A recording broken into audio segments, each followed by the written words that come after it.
Hey everyone, welcome to Neighbor Science, the only podcast about political economy and anime. We are here to tell you whether it's better to have sympathy for the demon or empathy for the demon. I'm Ryan Salisbury. I'm Chris Nivens. Today we're talking about a few things. First of all, we want to touch on an article that's been going around on Twitter this week. Which is, this budget shows how a $350,000 salary barely qualifies as middle class. Fucking kill me. So we were just saying before the show, like, the actual point this article is trying to make is not an awful one. Mm-hmm. It's just like zero self-awareness at all.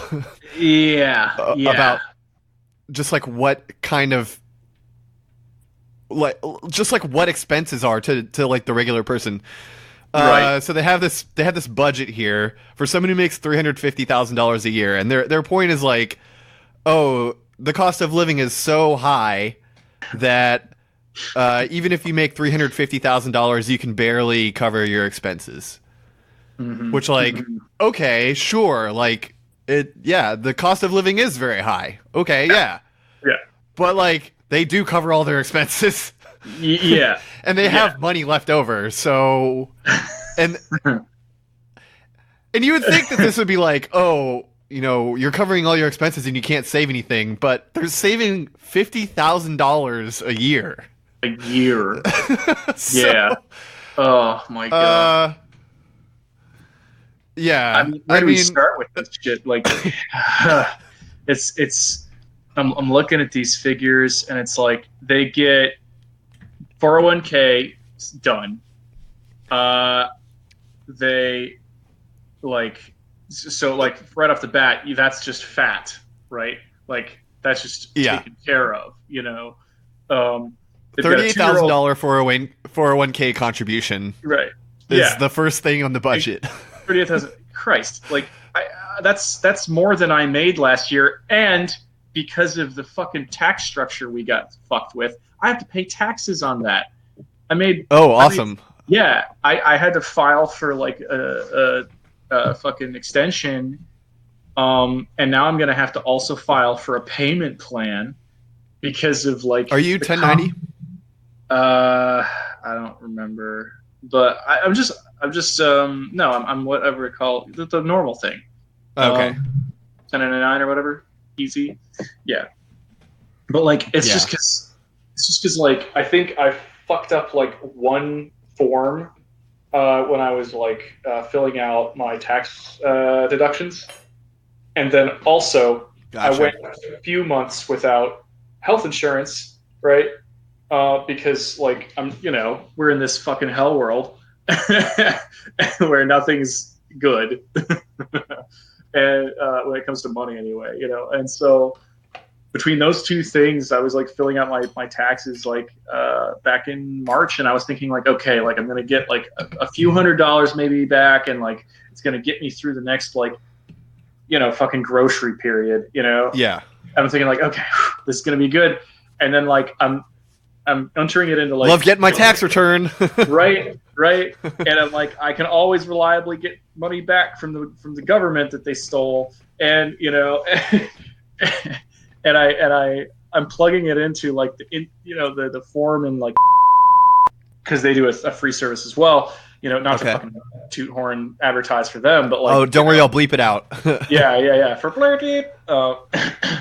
And they're doing the auto tally at the top, and at first it starts off and it's looking good. It's looking like $800, not bad, and then it's like I click another thing and I enter, and click another thing and I enter, and it's like and it's like you owe $500, and I'm like, oh fuck, oh that's awesome. bad. And I was like, that's I don't have $500, really good. and then it's like, and then I keep going and it's like you owe $1,500 fucking dollars. And what the fuck? What the fuck is going on? I was like, this has to be an error, and then it turned out that it was because.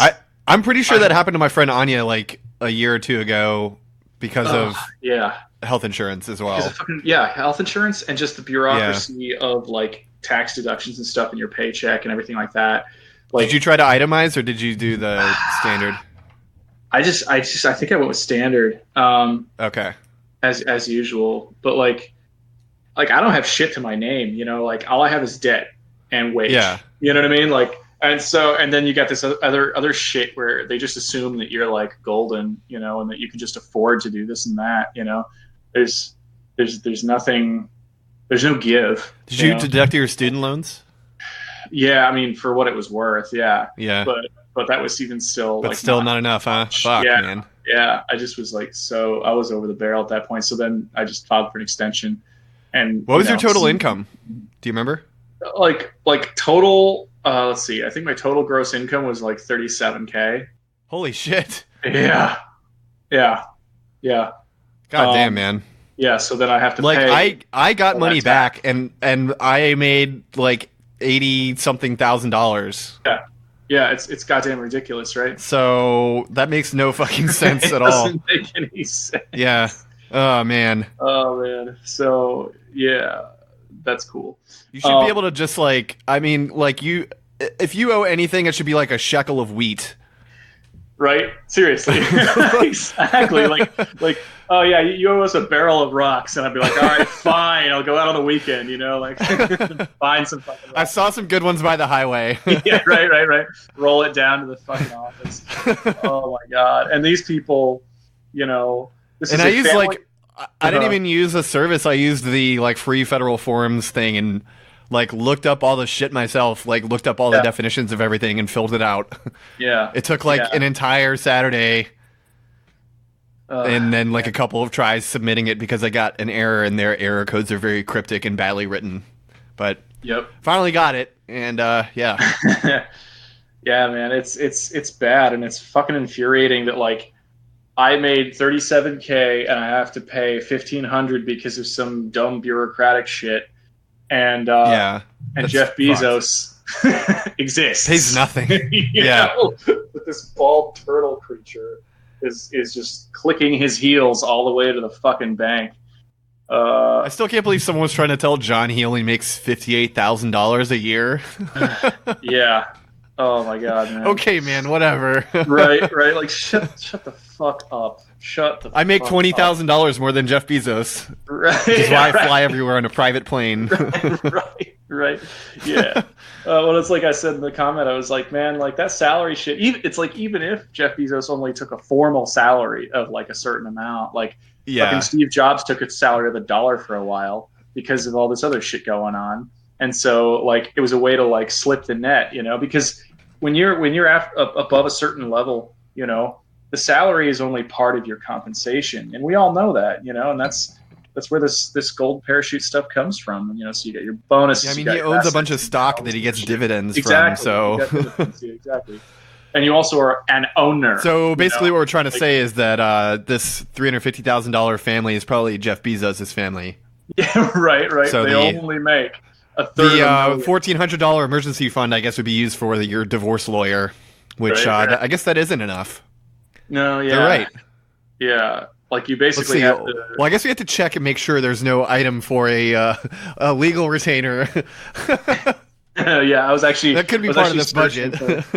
I was searching for like, you know, clues like creative accounting and shit, but I mean, now I'm not rich enough. What is an umbrella policy? Is that like you pay insurance and that means you like always have an umbrella? I think so. Let me. Like if you lose it, they replace it. Because I would pay $450 a month for that. Yeah, it's basically, it says umbrella insurance refers to liability insurance that is in excess of specified other policies, and also potentially primary insurance for losses not covered by the other policies. So like you said, basically, it's just to kind of cover your ass even more. Wait, so could that be like, I know I've suggested this before, but could that be like N-word insurance? Like if like insurance for if you say a racial slur? Very likely. Yeah, there's probably actually, you know, like shadow companies that like that would explain why it's so N-word expensive. Insurance, you know, just yeah, N-word insurance, you know, yeah, you know, hard R insurance, yeah. Oh man, I just saw 3 weeks of vacation per year, 2 destinations, 1 staycation, $7,800 per year. Oh yeah. Entertainment. Netflix, shows, sporting events, social functions, whatever getaways, $6,000 a year. $6,000. That is 2 months of my wage. Yeah, that's that's a generous month. Yeah. Yeah. That's goddamn clothes for $400 a month. And it even says Old Navy, not Gucci. Right. They at that point they know that they're actually like shitting the bed a little bit. Like they realize you're getting like five for a family of 4. You have to be getting like 5 garments a person per month. Yeah. Which is crazy to me. Yeah. Like I mean, Diane does that, but she gets it all on like Poshmark. Right. Yeah. No. This line when you see this shit, this is just them already becoming defensive. Like in the parentheses, Old Navy, not Gucci. Like, oh, see, we're good actually. We're good actually, right? Where we needed that $4,800 worth of clothes. Meanwhile, like, I'm able to scrimp and save, and I probably spend like, $50 every 3 months on like new pants, new shirt at a fucking Target. And I've probably spent $400 in the last like, I don't know, 5 years on clothes. Yeah. And okay, maybe I'm also, exaggerating in my own defense. I'll buy like a band tee or something like that. But that's part of my entertainment cost. I actually structure that into my entertainment budget, which itself is fairly low. But like, I also love at the very bottom, you've got a $0 line that says student loans in parentheses, husband paid off $50K at 30. I'm like, that's good great for you, husband. Like, if only we made enough money to pay that off in the first place. Like, their clothing budget is my student loan budget. Yeah, exactly. It's ridiculous. It boggles the mind. They've got all these fucking, like you said, all these safety nets. You get life insurance, umbrella policy, healthcare, employer subsidized. Oh yeah, who the fuck do you work for that subsidizes your fucking healthcare? It's $300 a month on charity. Yeah, you're right. Charity. If you can donate that much to charity a month, like, then you deserve every fucking approbation that comes your way. And they're not even good ones. It says foster care, nystagmus vision research, and UNICEF. Like, all right. Again, at least give money to like random women trying to escape their abusive husbands, for fuck's sake. Right. Boko Haram Defense Fund, like, fucking man. Anti-ISIS organizing fund. For $300 a month of that shit. What else is in here? What's the 529 plan? It says in there. Okay, K through 12 plus college savings plan. Yeah, so $12,000 annual. So like they literally save $50,000 a year. Yeah. It's so much. Also, the mortgage, like they in the article, like, if you scroll down, they say, where is this? Or maybe it's the guy writing about it. It's property tax 1.24% on $1.8 million home. Yeah. He says if the goal, this is a fucking, it's a financial mind. A capitalist financial mind at work here, which is where like all these dissonances just kind of like crash together in full view. He's like, well, if the goal is to amass wealth and hit the FIRE goal, financial independence, retire early goal. Yeah, fire insurance, real estate. Yeah, right, exactly. Yeah. Everyone wants that, right? But like that in itself just shrieks, like truly shrieks, like privilege and class and like power. I had to look up what that meant. Yeah. Because, well, I guess it says it in here, but like if they didn't say it in here, I would have to look up what it meant because I'm not even thinking of that. Exactly. There's an entire subreddit of FIRE people that I've read through because back in the day I was trying to figure out how to like save myself from like certain financial destruction.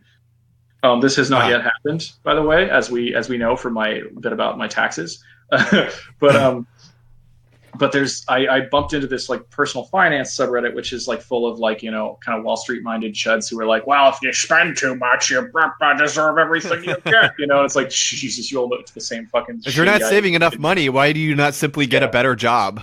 Right. You should have been born to somebody who allows you to save money. Yeah. And then Why and not then just move in with your parents? My parents are dead. right.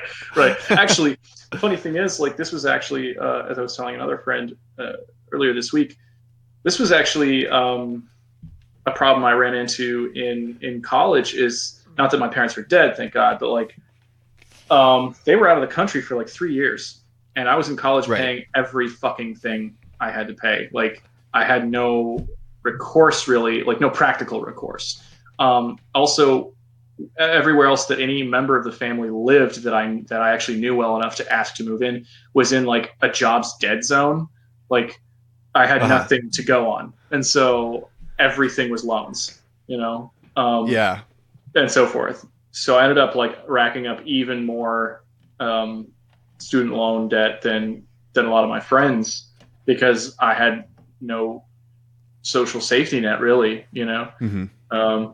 And so it's really infuriating to see these people who are like, even if they were like like these kind of like cunning, kind of like workaholic types who actually came up from like the working class into like the lower middle or middle class, as we might think of it in income terms, and they talk about fire goals and stuff like this, those are the people who are like truly like maniacal about money, those are like the emblematic of like capitalism, right? Where like money it's like a pathology that they have. It's a pathology. It really is. Exactly. Yeah. And like this Most fire people I know just want to get by and like get high, Exactly, and like have actual real friends that they trust and who value them as people, Yeah. And have free time.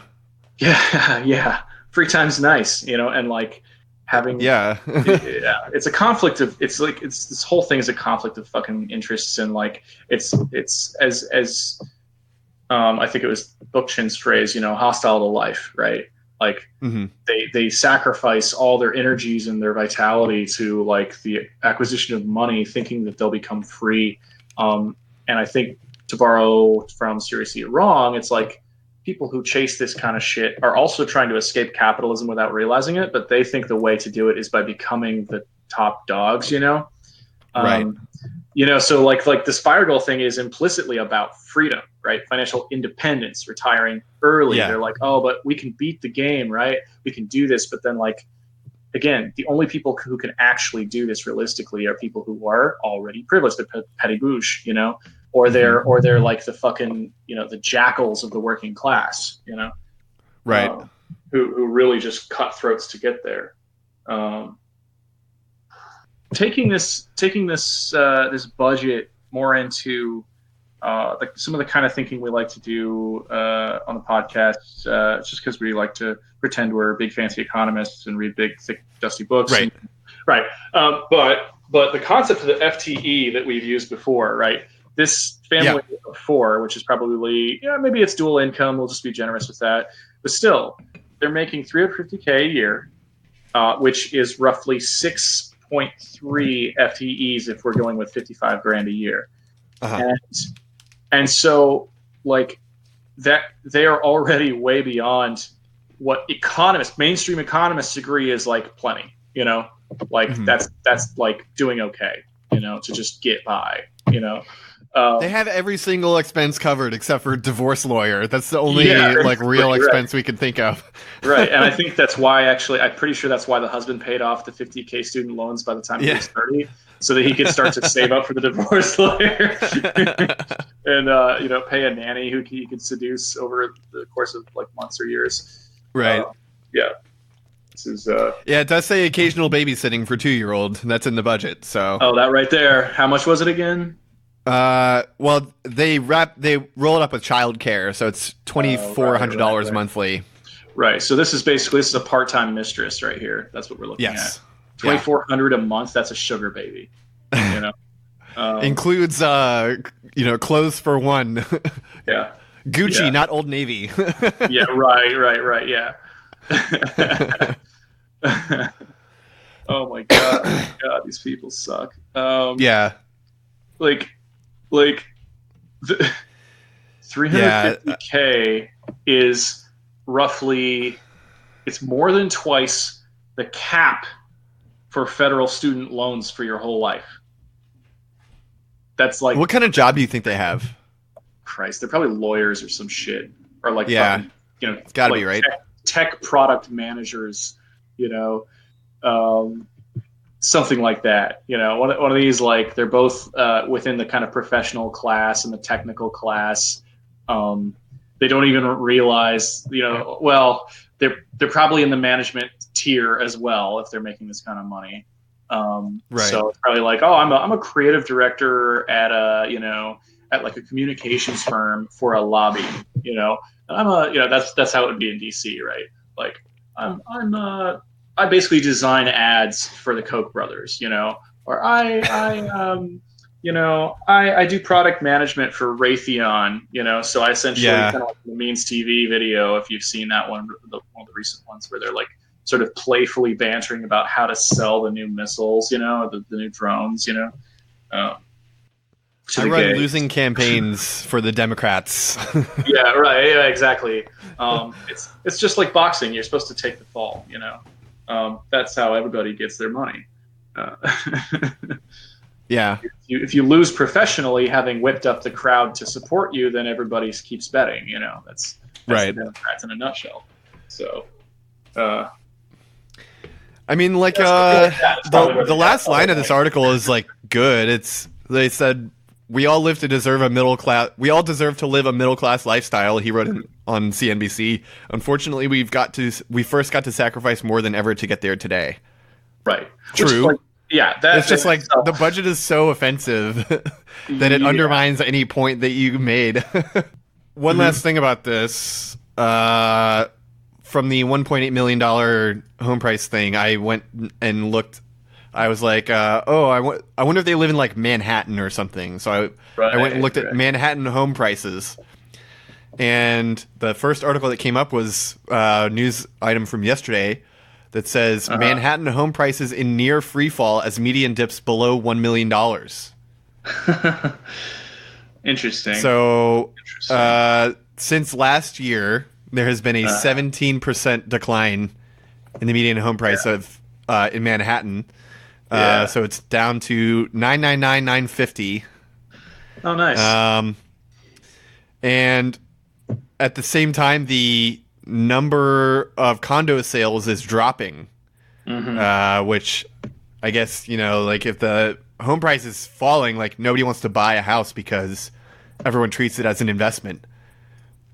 Yeah. Like it's never a consumption thing. Right. Right. For like the vast majority of home buying that actually happens, it's all like people investing in properties expecting that the price is going to go up. Yeah. Yeah. It's like everything is fucking consumption. You know, you're paying money for it, you're consuming it, whatever, you know.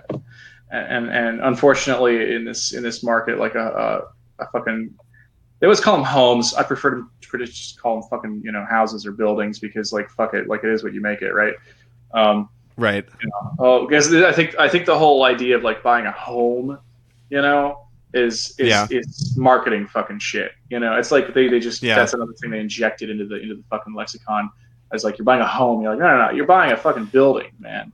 Like calling it a home. Yeah, I mean the whole thing is like it's part of that whole thing where like people just work on their home. They like any extra money they have and any extra like energy they have, they spend it on improving their home, which you know, of course, raises the property value usually, and that feeds into gentrification and racism and stuff. Yeah, exactly. Yeah. Well, it's also I think, but I guess there's like a mansion tax in New York now. Oh, nice. And so that's what's causing the home price decline. Interesting. It says the median sales price for a Manhattan townhouse fell a staggering 45.8% to $3.5 million. Jesus Christ. It's crazy.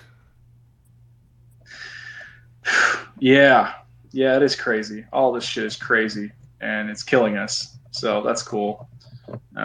And then supposedly, I guess also in the news this week, I didn't really read much about it, but I saw just headlines that like basically investors are starting to lose faith in Silicon Valley finally. Oh, thank They're like fucking sick of the bullshit. Jesus. Finally. Which I have a feeling means that like programmers are going to start making less money and turn to either communism or fascism. Yep. Probably fascism based on what their politics are right now. Yeah. I think what's going to happen is definitely a lot of fascism. You're going to see a lot of very angry, like incel dudes who like try to get jobs at Raytheon, and all that shit. Lots of people here and California. Yep. And they're just going to like flip the fucking table and send all the game pieces everywhere and be like, it's all mine now. I'm the smartest one in the room. And, the other guy's like, wait a minute, I'm the smartest one in the room. They're like, yeah, we're all the smartest one in the room. And everybody's like, you guys are all just shitheads though. Like, but also like, there's a little bit of hope because there's people from like, like a bunch of the tech workers with Google unionized recently.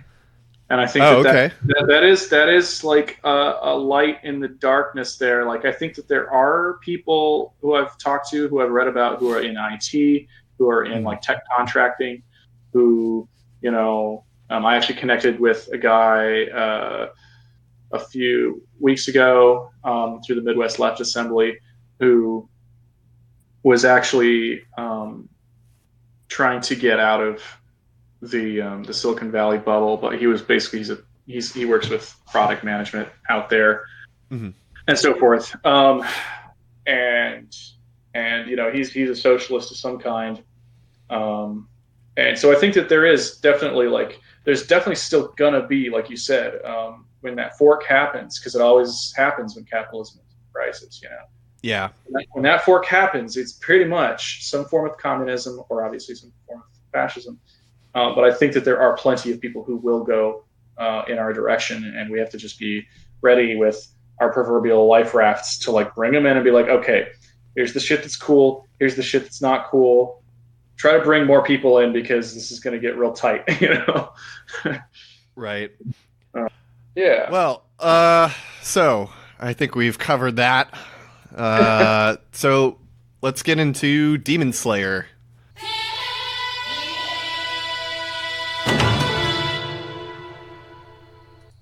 We haven't talked about anime on this show in a long time. Someone actually pointed that out. Oh, it was Young Neocon, actually, I think. But, or he just made me think of the fact that we haven't talked about anime in a while. So, Demon Slayer recently finished up the first season. There's going to be a movie, which is... This is very weird to me. It's a canonical movie. The only other thing I've seen this with that I can think of is... I mean, I guess there's Evangelion, which I refuse to watch, and Initial D, which the third season is a movie. Which the movie for that was very good and moved the plot along really quickly. And if the Demon Slayer movie is anything like that, then I think it'll be good. But anyway, so let's talk about the first season. So I just wanted to first go through like our impression of each like category for, what goes into an anime. So first off, the music. I think it's very good. I think the theme songs are good. I usually don't like anime theme songs, but I like the opening one a lot. The closing one is okay. And the soundtrack I think is really good. It doesn't go too crazy, so it's not like distracting, but it's good at like building tension and sounding occult and stuff. Did you watch enough to get an impression of the soundtrack or anything? Yeah, actually, I totally agree with you on the theme songs. I was pleasantly surprised by the kind of the quality of. Yeah. Actually, I liked both, to be honest. And it's funny because there's this meme that is extremely on point about like anime theme songs. How like the first one is just this like fucking just drive, just like a high drive like kind of song. It's like you know, and you're like, oh fuck, I'm amped. Oh my god, I can't wait. And then like the outro like music is always like this like contemplative, like just kind of like foggy windows and just like staring with like a cup of coffee, that kind of thing. You know, or, like thinking about your relationships, and it's like this one, you know, played to form, you know, but it did a really good job of it. And I appreciated that. Yeah, I think part of the reason I don't like the outro soundtrack is because I get mad every time the episode ends because I'm like, I just want to keep watching it. Like, why is it over now? Yeah, I think really if all 26 episodes were stitched together and I only had to listen to the outro song once, I would probably be like, oh, this is pretty good. Yeah, I would say with shows that are like emotionally impactful, I actually tend to enjoy the outro because it does give me like a little bit of processing time. Mm-hmm. Yeah, and then like it's kind of like also a bit of a hook, a leitmotif that helps me to kind of like attach the emotions that I've gathered in the episode or in the series to that song, so that then when I hear the song again, it's kind of it's very clever how music works, right? It's very emotional stuff. But like how like every passing episode, the theme song, and this is what they're for, just kind of like accrues all of those emotional processes. And so that's one reason why I actually like, even though I also like to binge and I like to just cut straight through sometimes, I can also sit and appreciate the song because it kind of like keeps me keyed into like everything that's happened so far and how I feel about it, as well as having a particular aesthetic. Yeah. You know? And for me, it also gives me time to be distracted on Twitter for a little bit while I'm watching a bunch of episodes in a row. Absolutely, exactly. I was doing that a lot more this week because I've already seen the whole show so far, so I was rewatching a lot of episodes, and I was like, well, I'll just leave the theme song on and start watching whenever I, get bored of Twitter. Nice. Okay, so next, animation. I think the animation is like benchmark. Like, it's absolutely outstanding. If you want a really good example and you've never seen the series, just go straight to episode 19, especially like the last few minutes. Just incredible animation. With the movie coming out, I think it's going to be setting the bar even higher because usually movies have much bigger budgets. So I think this and Mob Psycho 100 will probably be some of the best animation you'll see for many years. Yeah, I really love the animation in this one as well. I also like, we're both old enough to have like lived through a couple of eras of anime, like as they happened, which is, that's kind of old people talk, but it's true. It's just like when something's new and then it becomes old and you live through that process, of artistic evolution, it's a different experience. And I really enjoy what they've done in the quality of the art is really beautiful. The coloring, the lines, very nicely done, very crisp, without overdrawing things, without like over defining the forms. And there's also like when they work with a lot of the natural elements, because when you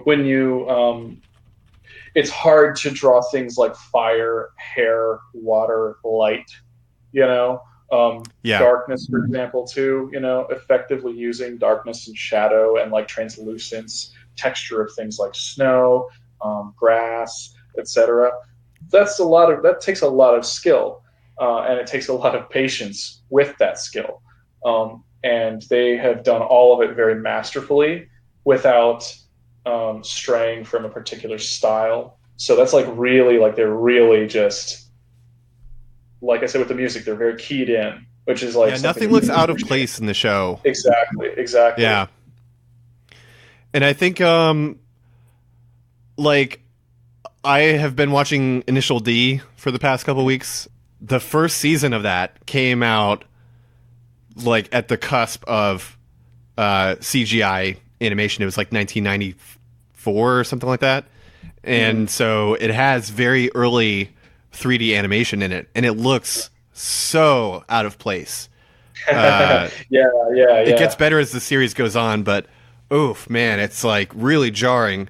And in this show, I think as time goes on, animators are getting better at using 3D animation in a way that is not so jarring. I think this show does a really good job. Like, I remember in one of the very first scenes that they're like tracking through like a mountain, and there's like a rabbit or something like that, and they use CGI on that, and it looks good. And then I was just Googling images of it just because I wanted to look at the art again, and I'm looking at a still of Tanjiro with his hand to like some wisteria, which was probably during final selection, and I just noticed. I didn't notice until just now, but like the wisteria is 3D graphics, and it looks really good. It looks like it's painted, but it's definitely 3D. And then I think like the cityscapes, like that 1 minute scene that I had you watch where Tanjiro was like melting down about modernity, you know? Yeah, that whole city, and I think most of the characters that were walking around, like the background characters, were 3D. That was a really good one. I appreciated that. Was a really, really good scene. Yes. I was impressed, honestly. There was a lot of texture, light, like the lighting is crazy in this show. Yeah, it really is. It's really good. And also the smoothness of the different, like, the streetcars were moving like streetcars. I mean, there's kind of, there's always a kind of an anime look to how different things move. But within each show or within a particular studio, maybe they take on a particular, their own style around certain kinds of movement. But yeah, like the streetcars moved more or less true to kind of the anime streetcar or anime machinery kind of sort of movement style, I guess you could say. And then the people, they're both extremely stylistically just like so anime, but also at the same time have like kind of an idiosyncratic, Demon Slayer kind of movement. And that was true of that scene in the city where like it's this completely new setting because they're usually out in the countryside, right? And where there's all these natural textures and all these kind of seasonal kind of effects. And again, very, like I said, very elemental sorts of objects and effects. And then in the city, it's artificial, it's modernity, it's industrial, it's electric, streetcars, like I said, and it's everything's painted smooth and like cut out and everything. And it's they did it effectively, so it wasn't just a transition from one scene to the next. It was a transition from one reality to the next, right? Totally different, totally different textures, angles, colors. The lighting, like you said, it was truly lamplight. Like late 19th. Yeah, it's like really volumetric. Yeah. So I was really impressed by that, for sure. So I linked an image that I was just looking at in the chat, and I don't know if it's just me, but it looks like Tomioka is actually 3D in this shot here. Like his face looks like a cel-shaded video game, but because this was like an action shot, like this would have been like one frame, and like I definitely did not notice it when I was watching. And then you can also see like a really prominent lighting thing with like the reflection off of his sword there. The sword in that fight was really interesting because it was so like distinctive. Like it gave it really gave the sense of like if you've ever seen an actual authentic katana in real life in full light, it actually reminded me of that, you know? Yeah. And because it's got a particular gleam to it, because it's so well crafted and so smooth. And it's got that kind of, you know, blue steel look, that kind of very, very finely forged steel. I was impressed by like how they were able to do that, you know, without making it look kind of like overdone, you know, or Yeah. out of place. I've never gotten a real katana before. This is my first katana. While you were making money, I was studying the blade. Let's see. I have one more thing about the animation. Like, there's a good use of like some of the more silly stuff. Like, you know, they're not doing the exact same like cartoonish style as other series. Like, they have like a kind of stock joke, which is the main character eating crazy fast, but it's done in a completely different way. I don't know if you watched past the, like, I realized like I gave you 1 minute and it's like right before that scene, the one where he's in the city. He goes in like it's actually, no, it's in the next episode. He goes back to this udon stand and orders 2 bowls of udon and eats them in like 5 seconds. And just the way he does it and the sounds of it are like very, very funny. And then like Zenitsu, as much as I hate him as a character, like the way he's animated is very funny. I don't like his voice or his personality or any of that shit, but the way they animate him freaking out is funny. And then like they do a couple scenes, Nezuko is just like being weird and fidgety, and they do that in a very funny way as well. So yeah, overall the animation 10 out of 10 easily, hands down, no question, best part of the series, I think. Yeah.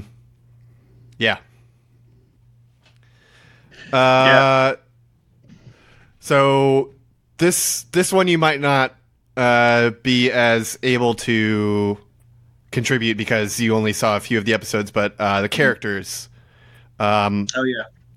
I think they're pretty good. Again, Zenitsu is a major downside who, to me, gets way too much screen time. And Inosuke is just okay. I don't know if you saw any scenes with Inosuke, but he's the guy with the boar head. Yeah. Yeah. I mostly just saw Inosuke like running around fighting and being very like furious. That's pretty much like all he does. Okay. Yeah. I was like, you know, a person with like a boar's head, or mask thing. I'm not sure because it's a Demon Slayer story. So I'm like, is this real? Is this just put on? Is this pretending? And therefore both. It's a real boar's head. Right. But yeah, pretty much his whole thing is he gets pissed. So he's like a berserker of sorts. Like, yeah, his weird quality is if you image search him, you'll probably see his face is nothing like what you would expect him to look like. He looks like he has like ombre hair. Right. He's cute. You're saying he's sexy. Yeah. He's a sexy man. He's a cute, pretty man. Yeah, that's fine. He's pretty, yes. And he wears pretty a boar's is, head. I guess, the right thing. You know? Yeah. Right. Like you know, with a boar's head on, maybe I wouldn't. But with the boar's head off, I don't know. He's like bimbo-fied, basically. Yeah, bimbo-fied. Bimbo-fied forehead. Beautiful. That's his one weird thing. Like, he does have a little bit of depth because after the big fight on the mountain, he's like depressed for a while and can't, get back on the old horse. But then he gets back to it. There was a very funny thing where, like, he has that jagged sword, and he loses his swords, and so the blacksmiths make him replacement ones, and they're like, we almost never make like dual wield swords, so like this is like kind of a new thing for us. So it was like, a lot of work, and he immediately takes them and takes like a big rock and starts knocking chips out of them to make them look like his old swords. Which is pretty funny. Yeah. That was kind of good. I think the most interesting characters are like a lot of the background characters. Like Kyo guy is very interesting. I think the guy who can spin the room with the what's it called? The drums. I can't remember what they're called. That was in one of the clips that you made me watch, right? Where they were like Yes. in like and they were like, "Oh God, how do I fucking do this?" Because like basically, yeah, he was like altering reality in a way. Yeah. It was very, very. Yeah, and you see like a really effectively done backstory where it's just like this is the thing that he was most tormented by in his past life. This is like his one memory of being a human, which I don't think that was really a thing that was like prominent, like clear before, that like demons can have memories of themselves like prior to becoming demons. Because like we know that Nezuko was a human before, but it's not clear that she remembers anything about it other than like she remembers her brother. Then there's I don't think you saw any of the episodes, but there's Miss anyway, she's like a doctor that's also a demon, and she turns this this terminally ill kid into a demon, and she explains his past. Talk about a Make-A-Wish Foundation gone wrong, you know. Just Well, no, she was actually saving his life. Like, she's like a really she's a benevolent demon. She's like the only other benevolent demon besides the kid and Nezuko. It's like analogous to like sometimes in like vampire stories. It's like, oh, and then like the vampire felt pity for their victim or something. Yes. The vampire. Okay, I get it. But she like asked him. She was like, I can turn you into a demon and like you will lose your humanity, but if you value being alive more than being a human, then I can try and turn you into a demon and you might survive. And he chose to, and that was the one. He's the one person that she successfully turned into a demon, because all the other demons are created by Muzan, the main villain. Okay. Yeah. So like she explains his past before being becoming a demon, but it's not clear whether he remembers or not. But Kyogai very clearly remembers being a human, and the one thing that he remembers is like this really traumatic thing that happened to him where he was like a playwright, and he tries to give his work to someone that he admired, and the guy was like, this fucking sucks, like you'll never amount to anything. Shit. And then steps on it. That's so awful. Yeah. And he like feels like warmly towards Tanjiro because Tanjiro like tries to avoid stepping on his writing. Even as Kyogai is like flipping the room around trying to kill him. Right. And Tanjiro says like your blood art, your demon blood art is amazing. Like it's really impressive. And as Kyogai's dying, he's like, "Did you really mean that? Like, holy shit! Like you respect my art." Finally, someone does. Right. It only took me like becoming a blood demon of some kind to get some recognition. Yeah. So like really, really effective background character. Kind of more interesting, I think, than more interesting than Inosuke. For sure. Same with the demons on the mountain, like the spider demons, the mother and Rui. They had a pretty complex characterization. The mother like was tormented by her son and had been trying to kill the demon slayers, and then when she sees Tanjiro is like about to kill her, she's like, well, my life sucks. Like, I may as well just let it happen. Right. Can finally be free from my son's torment. Right. And then we find out that Tanjiro is very empathetic towards the demons. I mean, we saw that with Kyogai, but also like he's about to just brutally murder her, and then he sees like she's actually giving up, so he switches techniques to this thing that kills her completely painlessly. Yeah, it's like Tanjiro would absolutely punch a Nazi, but would do it having full awareness of their humanity, Yeah. Like he's like the Antifa who doesn't need and doesn't desire to dehumanize the fascists, but is like, no, yeah, they're human beings, but they must be destroyed. Like, yeah. And we can talk more about this stuff. I just want to get through the plot first for the last point to rate. I think the plot is pretty good. The pacing and arc of the first season though are executed strangely. There's this big climactic fight in episodes 19 and 18, 19, 20, and then there's 6 episodes of training, which usually that's you want to start a season with that. And then there's the transition to the next arc in the last 10 minutes or so of the series. And then it says the series will be continued with a canonical movie, which is very unusual.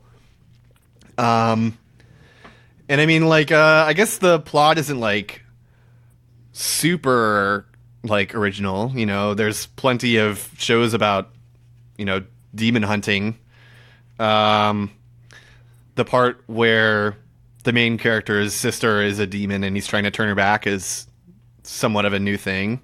Although it's very similar to Full Metal Alchemist or Eureka 7 or something like that, where one of the main characters has some kind of curse and has to get rid of it. That's a pretty common trope. But it's very well executed, everything, I think. So, other than the strange structure of the first season, I think as a whole, the work will be really good, once we get the whole thing. So, overall, very strongly recommended. What did you think overall of the parts that I had you watch? Well, I really enjoyed it. It's not very Christian, so I have to disapprove. But even though they're demon slayers, they are surprisingly not Christian. they're Shinto demon slayers, so it doesn't. Yeah, they do get a lot of wisdom from their ancestors. Right. The ancestor worship. Let's be clear. I actually really appreciated it. I'm always one to enjoy this kind of story. Because this is you're a big fantasy guy. Yeah, exactly, and it's a thoughtful fantasy story, right? Which is that's my shit right there. Is there's a lot of fantasy out there, whether it's anime, manga, or kind of Western kind of shit, in whether it's grim dark or high fantasy or just swords and sorcery straight out or some kind of other whatever. Or even space operas and kind of science fantasy or whatever it may be, right? But the good shit is this kind of thoughtful shit where it's got it's a fucking action adventure with fictional spiritual creatures and undead and whatever the fuck else is going on. They've got these superpowers or not, but the themes of the story are not just good man killed bad man or I'm a sex pest but with a sword, shit like that. But it's there's at least some level of complexity between especially of course the protagonist and the characters around them. In this case that seems to be true, in any even in the most action-packed thing, there's going to be downtime of some kind, and why not make a point during the downtime?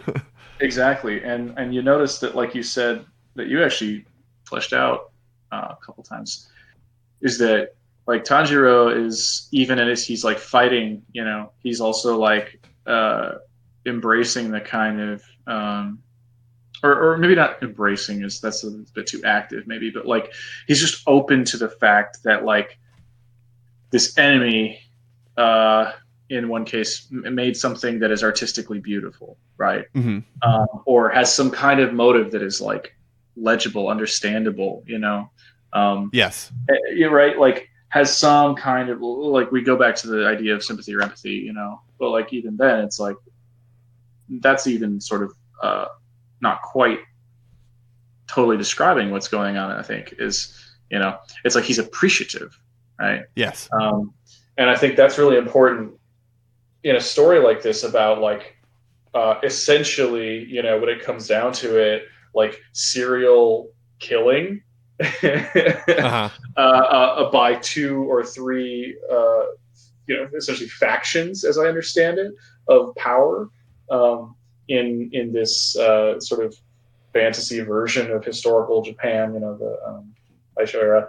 And so it's really important in a story about people, you know, destroying each other's lives, basically, that you have a core of like, you know, not just generic humanity, but like actual, like a kind of intentional humanity, like empathy and appreciation and more of those other complex emotions that happen in people's lives, you know. Right. I think that's valuable. Yeah. Yeah. So we can just get fully into the empathy part. So like Tanjiro shows empathy for like almost all of the demons, other than like the very minor ones that are only on screen for like 3 seconds or whatever. So like Kyogai, obviously we already mentioned. There's the hand demon during final selection. It's like this giant monster who's made of hands and arms and just loves killing people. But even as he's dying, Tanjiro shows him empathy. There's the Temari demon that attacks him at Miss What's-Her-Face's house.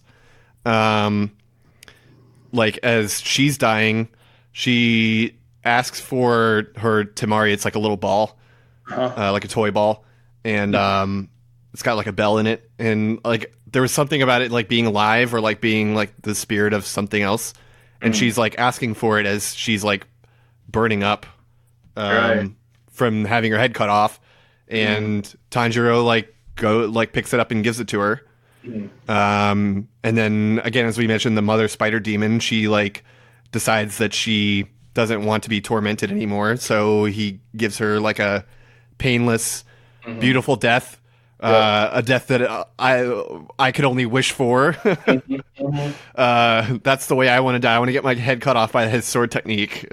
Yeah, right. That is completely painless and makes you see like beautiful rain after the drought. right. Which is a pretty good feeling. Yeah.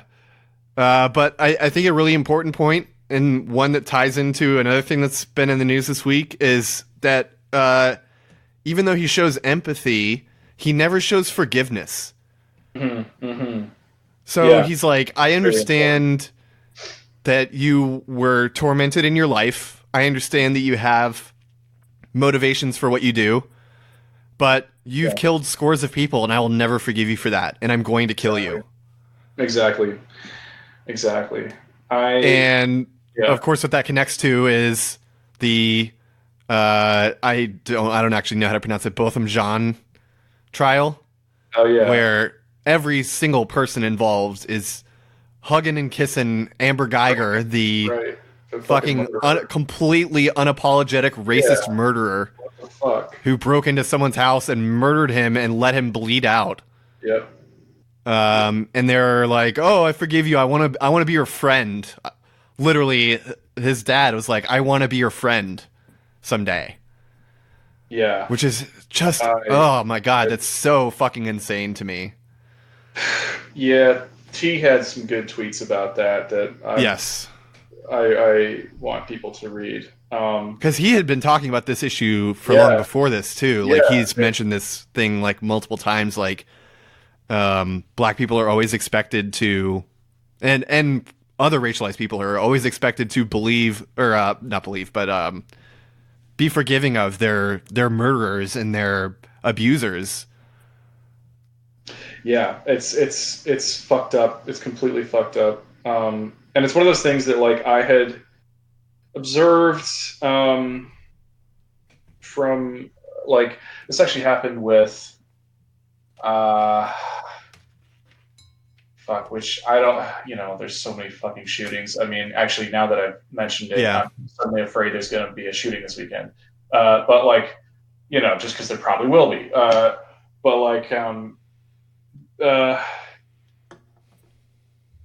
one of the shooting victims who was like young and like whatever, not that it's, how it goes, right? Like died too young, all that shit. But like, Yeah. one of the shooting victims in one of these shootings, like like a month or two ago, their father did this like, I'm a good Christian and a bigger man, or whatever. And they're like, I forgive the shooter. And it happened in like fucking 12 hours. And I was like, no, don't do that shit. Like, you've got your personal journey of emotion and grief and dealing with this, but like never fucking forgive these pieces of shit. Like, Yeah. I was raised in a family, we all know I'm a fucking Christian, post-Christian chud myself, but like I was raised in a family where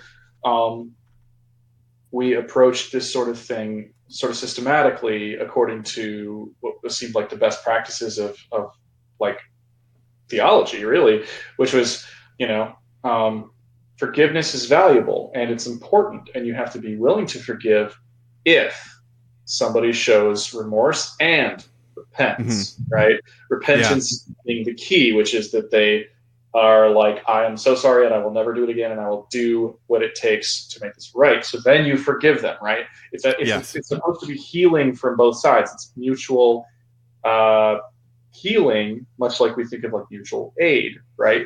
It is an active, multilateral, not transaction, I don't want to say that word, multilateral action. And so when people say, well, I forgive the killer, I forgive this person, you're like, no, you are trying to escape the horror and the misery of having to deal with this emotionally, and you are trying to be good to a person who has not actually literally earned it, in this sense of like being remorseful and repenting and saying like, in fact, I will turn away from what I've done. I will try to do what is necessary to, you can't restore a life that's been taken, but you can do other things, right, to demonstrate that you are worth having around, right? That you try to heal that wound in society, like right? Giving them all your money forever. Right. Exactly. It is disturbing to me that this shit happens. And the biggest offense of the I forgive you side of it is, oh, well, they're Christian, so that's part of their faith. And it's like, well, that's why Christianity fucking sucks. It makes people do this exact thing. Exactly. Like, forgive someone at completely the wrong time. Exactly. I think that this is actually a really good way to think about like manifestations of Christianity. You've got Christianity as personal faith, which is really what my family's about, and they have their own issues, but to me that's always been a superior way. Like that's sort of like the pacifist anarchist Christianity of Tolstoy, for example, is like a superior form and practice of a particular spiritual kind of whatever life way, versus like the religion, which contains racist, sexist, classist structures, right? And that's what's motivating these people to forgive without reason, right? Yeah. Forgive somebody who not only is undeserving, but who hasn't even requested forgiveness and has not offered anything that indicates that they should receive forgiveness, because that's she probably does not even give a shit that they forgive her. There's one defense of this I saw that actually makes sense, that is completely understandable to me, which is they are trying to avoid being fucked with by the cops for the rest of their lives.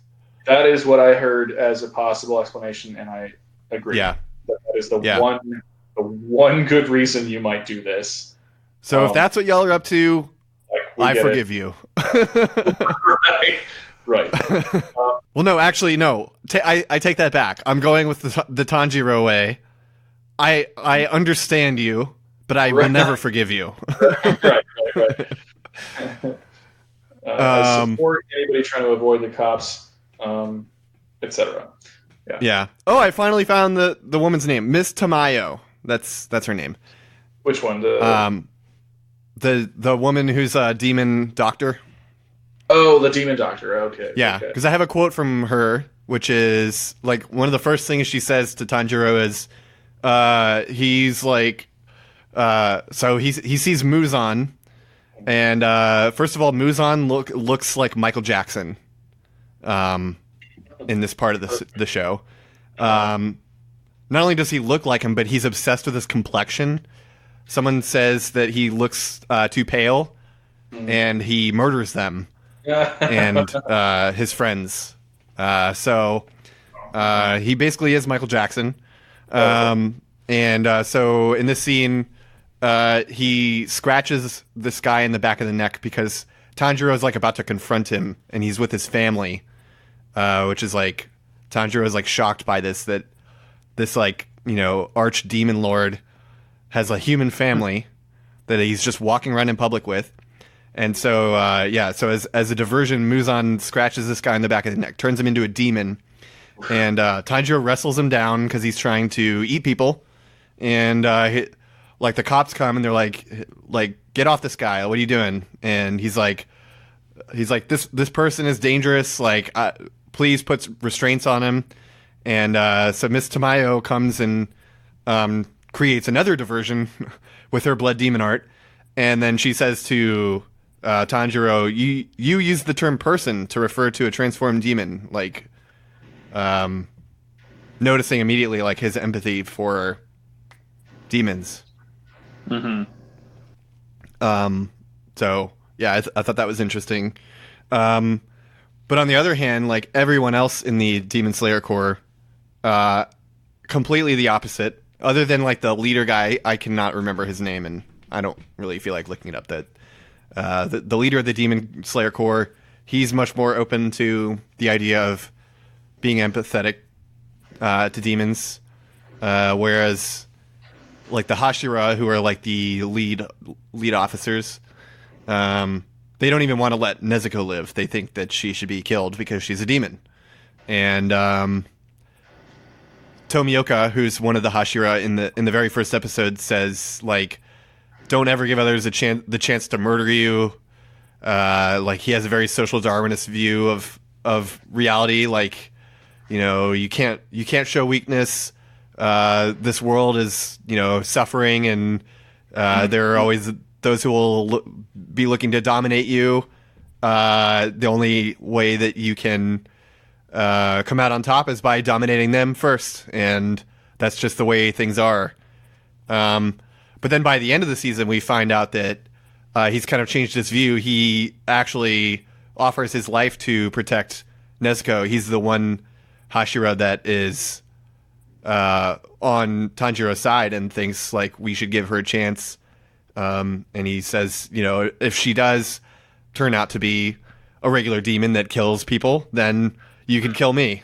Well, that's good. Yeah. Let's see. And again, like all the demons whose backstories we see are marked by trauma. Like we see a brief flashback of the mother spider demon, and she had a traumatic life. All like the demon slayers, a lot of them are marked by trauma. I think one of the characters who hasn't really been involved, but he was in final selection. I was just reading the wiki, and like he had a single mother who with a large family, and so his whole life was struggling Obviously Tanjiro's family is killed. I think Tomioka is an orphan as well. He seems to be, like, based on his view of life, he seems to be suffering, because otherwise he wouldn't think that, like, life is just this brutal social Darwinist thing. One of my favorite quotes is on Tanjiro's first job. He helps this guy who, like, his girlfriend disappeared, and it turns out that she was eaten by a demon. And this Tanjiro, who, like, by the way, he's supposed to be 13, which is, like, one of the craziest things, I think. Is, like, that's really young to be going through all this stuff. But so Tanjiro kills the demon that that ate the girlfriend, and he's walking away, and he starts waving at the guy, and the guy sees Tanjiro's hand, and it's, like, completely calloused and everything. And the quote is, his hand was heartbreaking to see, hardened by relentless training, and so thick it wasn't a boy's hand. So, like, at 13 years old, he has this, like, very aged man's, hand that's seen a lot of stuff. Yeah. An experienced hand. Yes. Basically. Exactly. Yeah. Hand. Okay. So I think that's pretty much all I have. Did you have anything else? No, I'm good. Okay.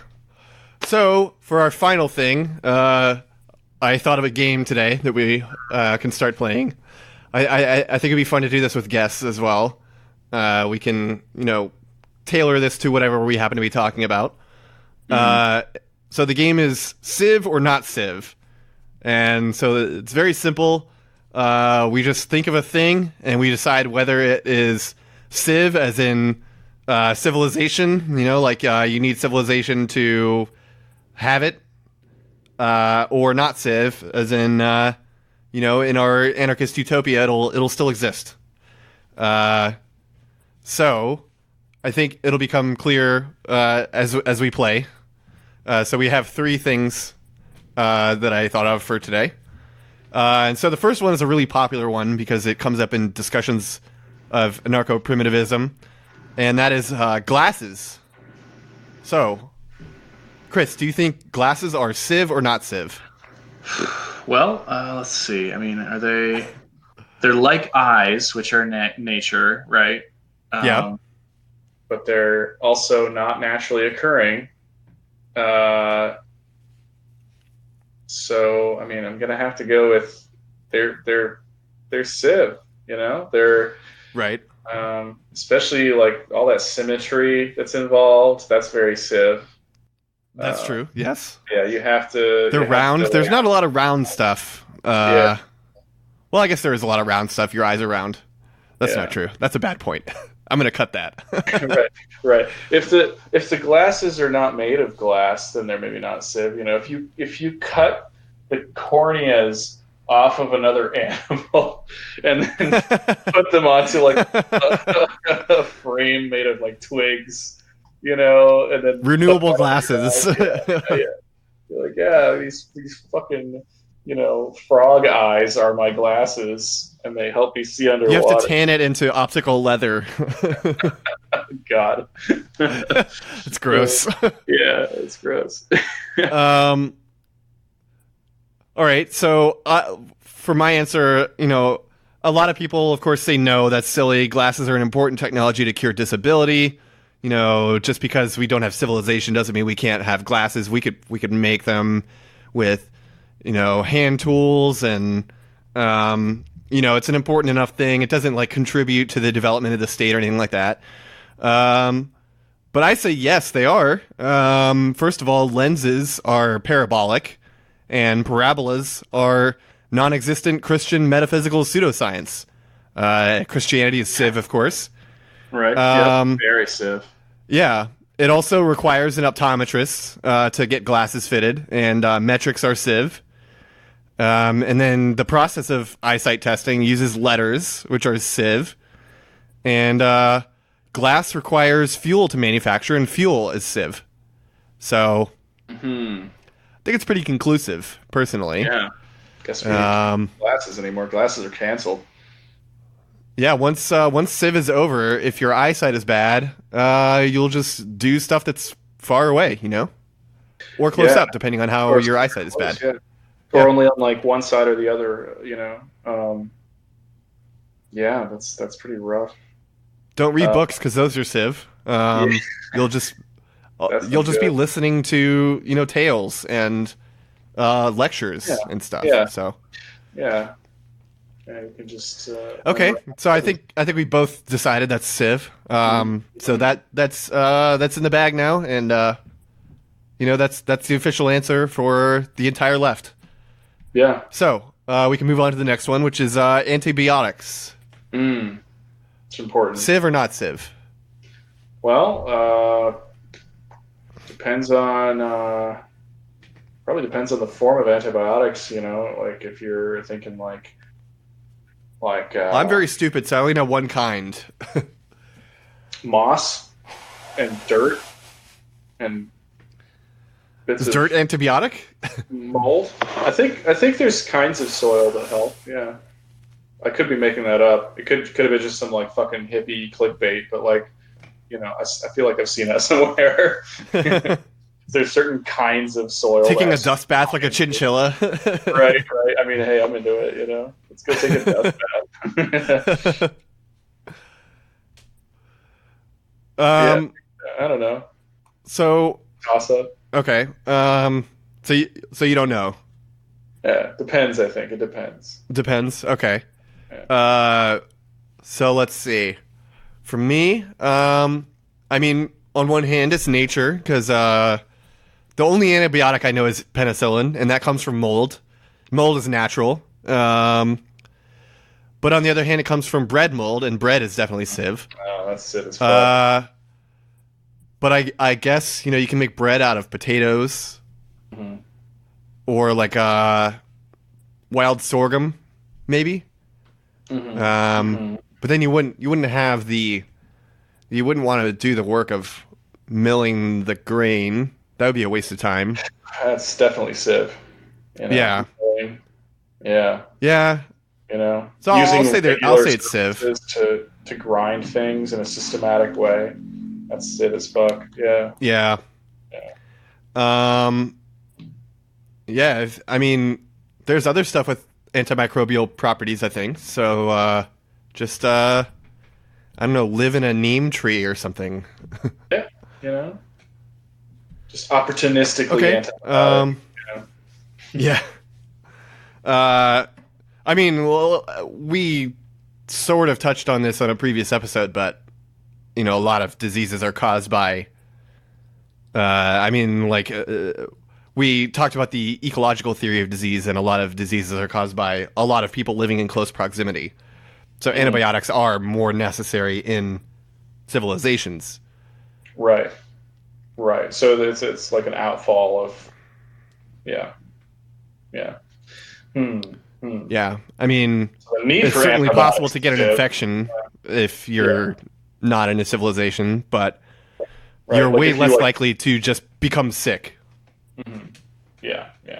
Like you could feasibly, be walking around the forest, fall into like a gulch, onto a rock, or just hard against the ground.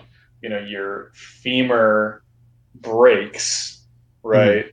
Goes through your thigh, comes out, and it's exposed. There's a huge gash in your thigh, right? Your skin is torn. There's blood everywhere. Right, the muscle is torn. There's like fucking very graphic image you're painting. Like dirt and leaves, and there's like maybe worms that have fallen into this like giant crevice in your body, and your bone is basically leaking marrow.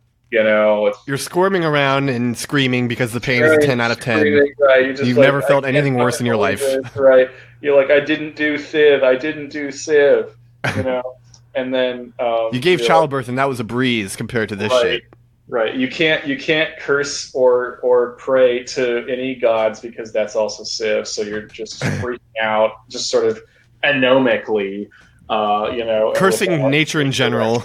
Nature in general, even though nature is what you were. Gravity, etc. Gravity is really just pissing you off, and in the meantime, you're just grinding your fingers against this horrible, just weeping gash, thinking this is going to get infected soon, and there's nothing I can do about it, right? And then you die. Yeah. But at least you didn't Civ. Yeah. But I mean, what would penicillin have done for you there? Yeah, exactly. Like you Nothing. could have maybe like reset the bone, which sounds kind of civvy. What you need is a doctor, which that's not Civ. That's yeah. As long as it's a witch doctor. Entirely, exactly. It has to be a witch doctor. Yeah. None of these science doctors. You could remember the oral history that was taught to you as like a child about how to do sort of witch doctory things. Maybe you can do that. So maybe I don't know. I mean, you can splint your leg. That's fine. Right. You can pack the wound open so that it pusses out. That's fine. Yeah. You can. Then you can dress it.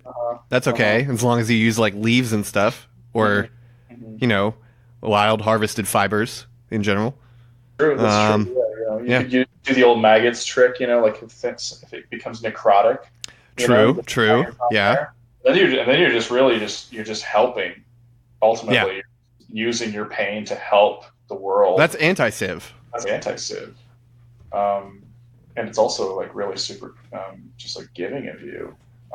If you get a blood clot, you can use leeches. That's cool. True. That's true. If you live long enough that you can use leashes, then you can use leashes. Well, I mean, you might get an embolism while you're healing. Right. You gotta keep your leg immobilized. So you can't use a wheelchair, of course, because wheels are Civ. That's but good. You can sit around all day because the rest of your band can take care of you. Exactly. Yeah. And so if you get an embolism while you're sitting and recovering, you can use leeches. That's fine. That's true. Yeah. And you really, you sit. Maybe even stitches. I mean, you could probably make some sort of suture out of natural materials. I don't know. Oh yeah, you could easily. You could do all sorts of things with like strips tendon of bark, or something, or like tendon, or like. What's that word? What are violin strings made of? Gut. I don't know. Anyway. Did you not hear me? Well, I think we're pretty settled on that one. So let's get to the last one, which is very important for us, of course, and that is anime. Civ or not Civ? Well, it's really just moving pictures, which is just like real life. So, I would say that it's pretty much not Civ. Yeah, I would say that like supposedly like early cave paintings were made so that like as the fire moves around, it looks like they're moving, and that's basically anime. That's all anime really is. Yeah. That's the operating. And anime is of course very stylized animation. So cave paintings also stylized. So I would say cave paintings, anime. So anime, not Civ, which is good for us because that's half of our thing. Yeah, that's what I live and breathe for. All right. Well, I think we can wrap it up there. Yeah, if you enjoyed this episode, check out our other episodes at neighborsciencepodcast.com. You can follow us on Twitter at neighborscipod and other social media at neighborscience. We have a Patreon, patreon.com/neighborscience. We have a Teespring, which has some cool shirt designs. I still have to make that Open Borders Communist one. Oh, yeah, that's I like that. Like, I know the content, but I need a design, and I'm not great at that, so that'll come eventually. Let's see. I think that's all we need to plug. Yeah. So, thanks for listening. We'll talk to you next time. All right. Talk to you next time. Bye. Bye.